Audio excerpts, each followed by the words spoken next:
everyone, Christy Arnett here for another edition of the Poker Buzz.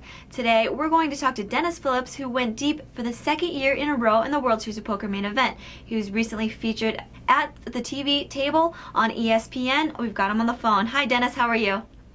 I'm doing great. Did you get to see your episode on ESPN this Tuesday? I saw a portion of it. The same day I was doing the radio show, and I just got back from London. But I did get to see part of it, and I've had several people call me on it. Absolutely. So, getting to the final table last year and going so deep this year, what was the difference? I mean, everybody recognizes you, of course, this year. Was it harder or easier for you to play?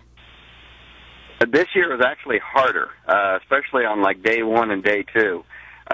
Everybody knew me. I wasn't flying under the radar at all. Mm-hmm. The camera crews were around the whole time. It seemed as though everybody wanted to play a hand with me simply to get on the camera. So it was difficult the first day or two. Mm-hmm. What do you think has been the key to your success to go deep both years? Have you worked on your tournament game this entire year, since you've gotten a lot of opportunities since making the final table? Oh, absolutely. I think you hit it right there. By going deep last year, it gave me an opportunity to go around the world, to play a lot of different tournaments, to play against some of the best in the world a number of times. And your game is either going to improve or you're going to find out real quick that you've got a problem. And I've done fairly well in other tournaments. My game is definitely much better now than it was last year. It has definitely stepped up a notch. Cool.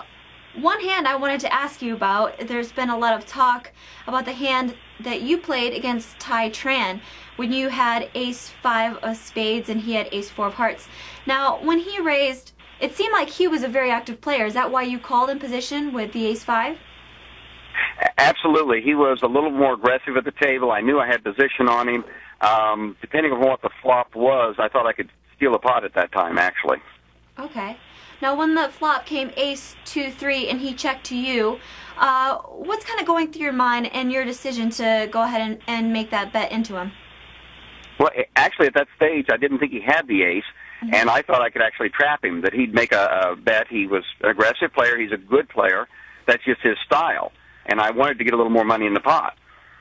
I thought I had the best hand the whole time. When he actually showed an ace, you could see a little bit of a shock because he didn't play it like he had an ace. Right. You know, the only hand that you can beat or that your kicker is playing against that can beat is the ace-4. Everybody was shocked at the table because the pot wasn't very big for having such, well, kind of a cooler hand. Yeah, absolutely.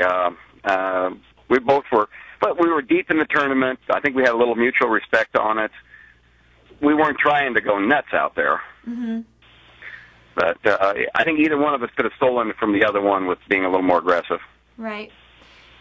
Now, there's also been talk about what it means to be world champion or an ambassador of poker, and there was some discussion about the absence of Peter Eastgate, at least here in the United States. I mean, obviously, he's not from here, and you kind of really stepped up as an ambassador for poker. Was that important to you, or has it just been the results of the attention that you've gotten? Was that in your mind? Have you tried to really step up and do that, or is it just Dennis Phillips, just that's the way you are and you're just that nice guy who's always just playing poker?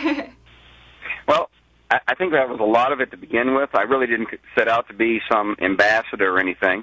But it opened so many doors for me. It enabled me to get involved with a number of the charities and to raise funds there.